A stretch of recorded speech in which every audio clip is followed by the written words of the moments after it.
Hey guys, welcome back to the channel. We're out here in the mountains, and today I'm going to give you guys a close, detailed look at the 12-volt Bodega refrigerator.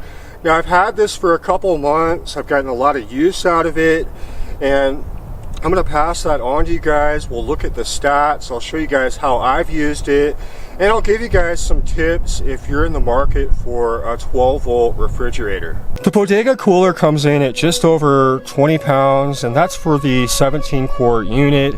This is one of the smaller ones, and it does have a very good compressor. This unit does run pretty quiet. It is very efficient. It can go from 68 degrees down to 32 degrees in just about 15 minutes, and down to -4 in under an hour. This does run pretty efficiently. On average, on max mode, it's pulling just about 45 watts. Although I usually set this at just about 10 degrees, and it pulls on average just about 28 watts.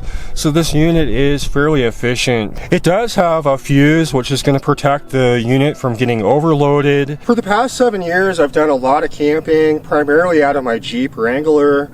And prior to the 12-volt coolers, I was using a regular ice chest, and I was constantly having to go and get ice. A lot of the areas that I come into are pretty hot, and so the ice melts. I'd constantly have to drain it, and my food would get soggy. Now, I did the dry ice trick, which worked pretty well, but ultimately, you know, I wanted to get something a little better, and the 12-volt coolers seemed as though they were coming down in price. There was a lot more available on the market, and so that's really what kind of prompted me to go with a 12-volt cooler. It's just the convenience, because I do come out here a lot for overnight trips, and one thing that I had to consider was what I'm going to be using it for. Am I going to be going on week-long expeditions, or am I going to be going on, you know, short, at the very most, overnight trips? It does fit behind the seat of my 2007 Jeep Rubicon. It's almost like it's made for it. It fits perfectly. There's enough room for me to get in here very easily, and I like that because it doesn't take up a lot of space. It doesn't sit up high. For somebody like me that comes and does a lot of camping, as I mentioned, it's really important for me to have room for a lot of my other gear, because I do have a lot of stuff, and so space is really something that I have to look at when I travel and when I pack for my trips. The nice thing about the Bodega Coolers is they do have tie-down points, which is nice if you're going to be using it out of a van, or if you're going to be using it in the back of your vehicle. You're able to strap this down so it's not going to be sliding around. This has plenty of room in here. I've got a couple of sandwiches, I've got some snacks, I've got drinks, I've got a coffee drink, and I've still got more room for some stuff.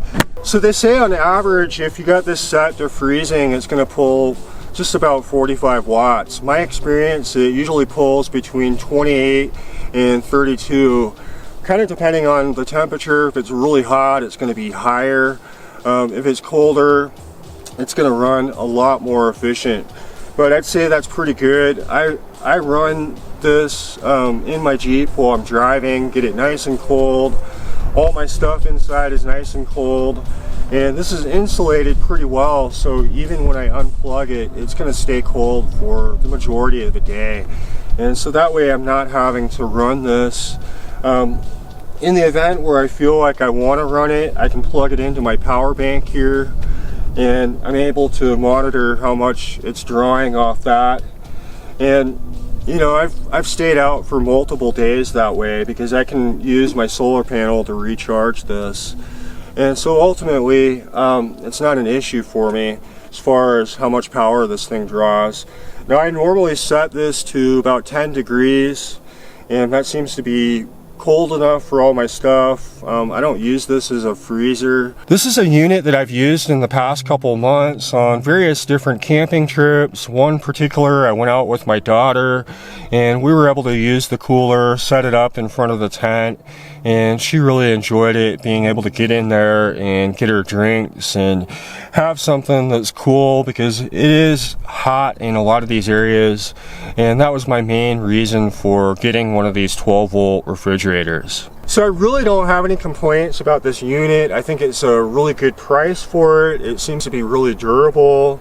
It's really quiet, and it's very efficient. Really, the only critique that I think I could give them is to maybe add a LED light inside. I think that would be kind of nice when I'm rooting for stuff out in the back of the Jeep or around camp in the evening. I think it would be nice to have that. They might actually have some other units that do have that light inside, but that was just something that I thought I'd mention. It's not really a deal breaker. I've been pretty happy with this unit, for my use at least. Well guys, I really hope I was able to share in good detail my experience in using the Bodega. It is a very nice unit, a very affordable price. I don't think you can go wrong with something like this. You just want to keep in mind, you know, what size you want to get for your purpose. You know, for an overnight trip, something like that, I think a cooler of this size is more than adequate. But if you guys are going to be out for, you know, a week-long trip or, you know, more than a couple days, you'd probably want to go with something a bit larger. But that's just my take on it. Let me know in the comments if you guys have any experience with these products.